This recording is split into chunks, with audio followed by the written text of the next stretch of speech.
Assalamualaikum, selamat pagi semuanya. Waalaikumsalam pagi, Bu. Kalian udah pada sarapan apa belum? Belum, Bu. Kenapa kalian belum sarapan anak-anak ibu? Telat bangun, Bu. Nggak sempet sarapan. Besok tuh kalian kalau mau pergi sekolah tuh harus sarapan dulu ya, supaya kalian semangat belajar sama ibu ya. Ya, Bu. Udah, ibu absen ya. Ya, Bu. Jaka, Hadir, Bu. Tina, Hadir, Bu. Susi, Ada, Bu. Bella, Hadir, Bu. Mita. Saya, Bu. Udah hadir semua ya. Ya, Bu. Pada hari ini ibu akan menyampaikan materi tentang pertumbuhan dan pembangunan ekonomi. Ibu udah buat peta konsepnya di sini ya, kalian baca. Ya, Bu. Ibu akan menjelaskan pengertian dari pertumbuhan ekonomi. Pertumbuhan ekonomi adalah kenaikan yang terjadi dalam jangka waktu yang panjang dengan kemampuan suatu negara dalam menyediakan banyaknya jenis barang-barang ekonomi kepada penduduknya. Kemampuan ini tumbuh sesuai dengan kemajuan teknologinya dan penyesuaian kelembagaan dan ideologis yang diperlukan. Pertumbuhan ekonomi sering digunakan sebagai istilah untuk menyatakan perkembangan ekonomi, kesejahteraan ekonomi, kemajuan ekonomi, dan perubahan fundamental ekonomi jangka panjang suatu negara.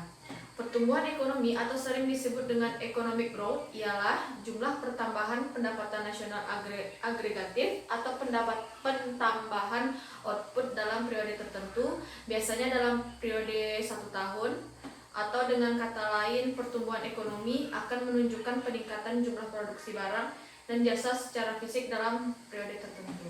Maksud dari peningkatan ini dapat dilihat dari bertambahnya produksi barang industri, berkembangnya infrastruktur, bertambahnya jumlah sekolah, bertambahnya produksi barang modal, dan bertambahnya sektor jasa di suatu negara. Ciri-ciri pertumbuhan ekonomi di suatu negara yaitu yang pertama, lajunya pertumbuhan penduduk dan produk per kapita.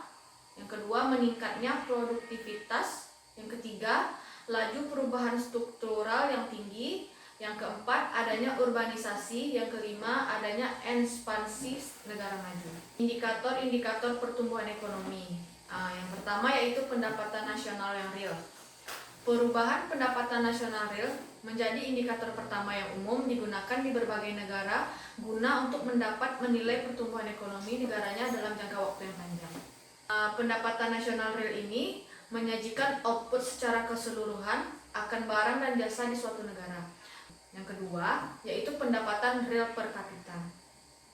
Pendapatan real per kapita ini dalam periode waktu tertentu akan menjadi salah satu indikator menilai pertumbuhan ekonomi suatu negara. Yang selanjutnya yaitu kesejahteraan penduduk. Peningkatan kesejahteraan material terjadi di masyarakat secara terus-menerus, meningkat dalam waktu yang sangat panjang. Hal ini dapat kita lihat dari lancarnya distribusi akan barang dan jasa di negara tersebut. Yang selanjutnya yaitu tenaga kerja dan pengangguran. Suatu negara disebut sebagai negara yang berkembang jika sudah mencapai tingkat penggunaan tenaga kerja yang maksimal atau kesempatan kerja penuh jika tingkat penganggurannya kurang. Yang selanjutnya yaitu faktor-faktor pertumbuhan ekonomi. Faktor-faktor pertumbuhan ekonomi yang pertama yaitu sumber daya alam atau SDA. Faktor utama yang mempengaruhi perkembangan ekonomi itu adalah SDA, seperti kualitas tanah, kekayaan hutan, mineral, dan sumber daya minyak, iklim yang baik, dan lain-lain. Yang kedua yaitu faktornya adalah pengembangan teknologi. Kemajuan teknologi merupakan faktor yang sangat penting dan menentukan tingkatan pertumbuhan ekonomi. Perubahan teknologi penting dalam proses pertumbuhan ekonomi ini sangat berpengaruh. Yang selanjutnya yaitu pertumbuhan penduduk. Kualitas populasi penduduk yang baik sangat penting untuk mendukung laju perkembangan ekonomi, investasi dalam bentuk pendidikan dan medis, serta skema sosial yang sangat diinginkan. Yang keempat yaitu laju pertumbuhan penduduk. Pasokan tenaga kerja berasal dari pertumbuhan penduduk, tapi pertumbuhan penduduk itu harus seimbang. Peningkatan populasi yang tinggi menghambat kemajuan teknologi dan ekonomi. Yang kelima yaitu pembentukan modal. Pembentukan modal ini melibatkan tanah, bangunan, mesin listrik, transportasi, dan media komunikasi. Yang keenam yaitu faktor sosial politik. Faktor sosial berperan penting dalam pertumbuhan ekonomi suatu negara. Faktor sosial melibatkan kebiasaan, tradisi, nilai, dan kepercayaan yang kontribusi terhadap pertumbuhan ekonomi sampai batas tertentu. Selanjutnya materi tentang pembangunan ekonomi itu apa yang kita pahami tentang pembangunan ekonomi. Pembangunan ekonomi ini adalah suatu perubahan dasar dalam struktur ekonomi dan distribusi pendapat yang merata pada suatu negara, ditandai dengan adanya kenaikan pendapatan baik secara agregat ataupun per kapita yang menghitungkan pertambahan penduduk. Pembangunan ekonomi merupakan proses jangka panjang yang membutuhkan waktu sekurang-kurangnya 2 generasi antara 5-60 tahun. Perbedaan pertumbuhan ekonomi dan pembangunan ekonomi ini adalah pertumbuhan ekonomi bersifat kuantitatif, yaitu kenaikan pendapatan dan tingkat output produksi yang dihasilkan. Sedangkan pembangunan ekonomi bersifat kualitatif tidak hanya kenaikan tingkat output produksi saja, tetapi juga terdapat perubahan dalam struktur produksi dan alokasi input pada berbagai sektor perekonomian seperti dalam lembaga, pengetahuan, kesehatan, teknik, dan penurunan tingkat kemiskinan. Jika pembangunan ekonomi meningkat, secara otomatis pertumbuhan ekonomi juga meningkat. Tapi jika pertumbuhan ekonomi meningkat, maka tidak akan bisa dan tidak akan ada terjadinya pembangunan ekonomi. Yang selanjutnya yaitu komponen penting dalam pembangunan ekonomi. Yang pertama yaitu pembangunan sebagai suatu proses.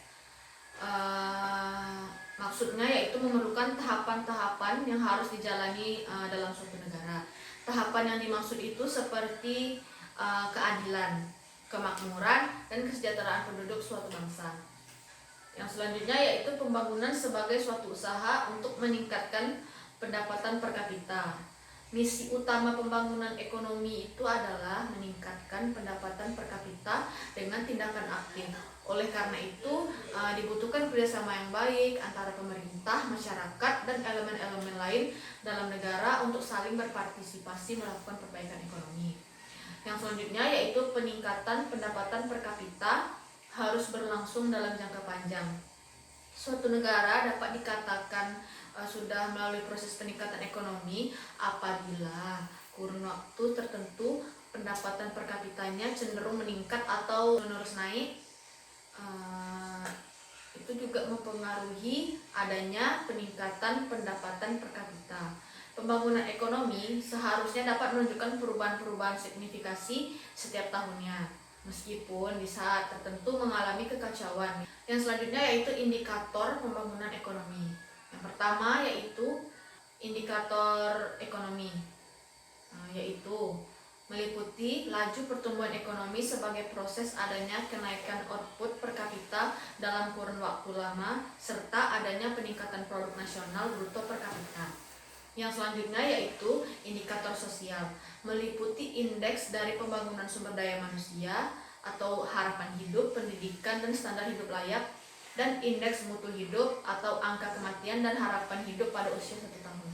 Tujuan pembangunan ekonomi itu meningkatkan kualitas ekonomi masyarakat dengan pemerataan pendapatan, meningkatkan kesempatan kerja dengan menambah bidang-bidang kerja yang bisa menyerap banyak tenaga kerja, memperbaiki mutu pendidikan untuk meningkatkan kualitas sumber daya manusia, meningkatkan pemahaman masyarakat terhadap budaya-budaya nilai luhur termasuk sosial, agama, dan kultur agar tidak mudah terpengaruh dengan budaya lain yang tidak sesuai dengan norma yang berlaku dalam satu negara.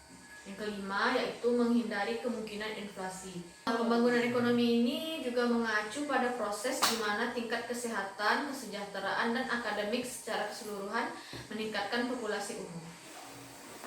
Yang selanjutnya yaitu faktor-faktor yang mempengaruhi pembangunan ekonomi ini. Yang pertama yaitu kekayaan alam, jumlah dan kualitas produk, sumber daya modal yang dimiliki, penguasaan teknologi, kondisi sosial budaya masyarakat, dan kondisi politik. Yang selanjutnya yaitu cara mengukur laju pertumbuhan ekonomi. Dalam praktik pertumbuhan ekonomi yang terjadi, tolak ukurnya adalah Gross National Product atau GNP dan Gross Domestic Product atau GNP atau produk domestik bruto. Terdapat perbedaan antara tolak ukur tersebut, yaitu GNP atau Gross National Product berfungsi sebagai alat pengukur jumlah output produksi perekonomian nasional yang dimiliki oleh warga negara tersebut, baik yang ada di dalam negeri ataupun di luar negeri. Yang kedua yaitu GDP atau Gross Domestic Product berfungsi sebagai alat pengukur jumlah output produksi yang terdapat di dalam negeri, sekalipun itu produksi yang dihasilkan oleh warga negara asing ataupun bangsa sendiri. Yang terpenting ialah lokasinya hanya di dalam negeri atau domestik. Terdapat salah satu variabel yang perlu diketahui dalam memahami kinerja suatu perekonomian, ialah pertumbuhan ekonomi yang dinyatakan dalam persen per tahun. Ibu akan memberikan satu contoh soal tentang cara mengukur laju pertumbuhan ekonomi. Nih soalnya dia, soalnya ini. Soalnya yaitu GNP negara X selama 3 tahun berturut-turut sejak tahun 2007 sebesar 200 triliun. 2008 sebesar 212 triliun rupiah, dan GNP negara tadi yang tahun 2009 GNP T dikurang GNP sini dikurang ya, GNP T minus, supaya lebih apa ya, biar ada bedanya, dibagi GNP tahun 2008. Ini tahun 2008, ini tahun 2009. Nih, 2008. Tuh ya. Terus dikali 100%. Tuh. Gitu kan? Nih.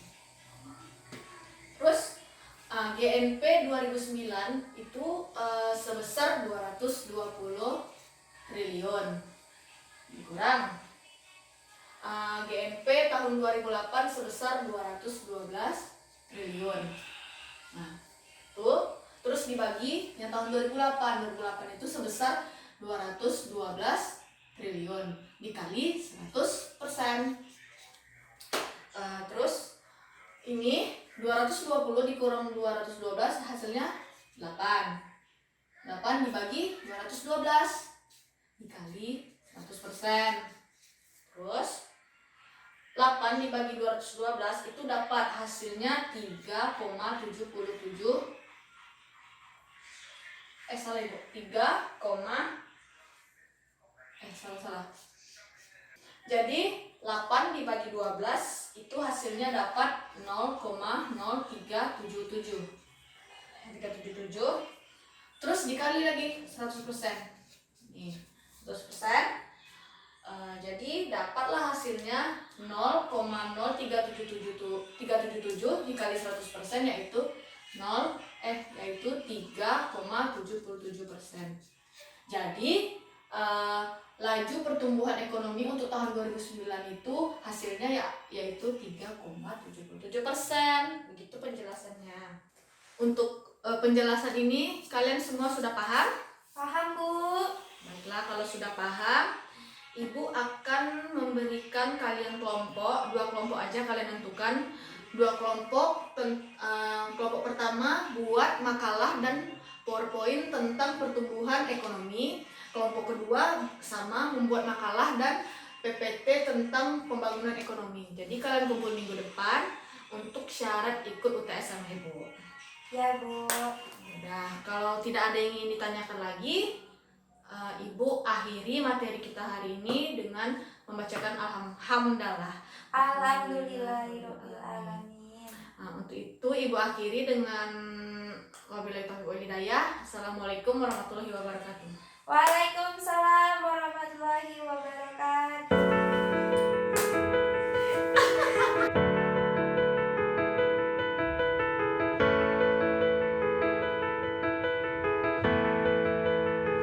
Sayonara 世界なら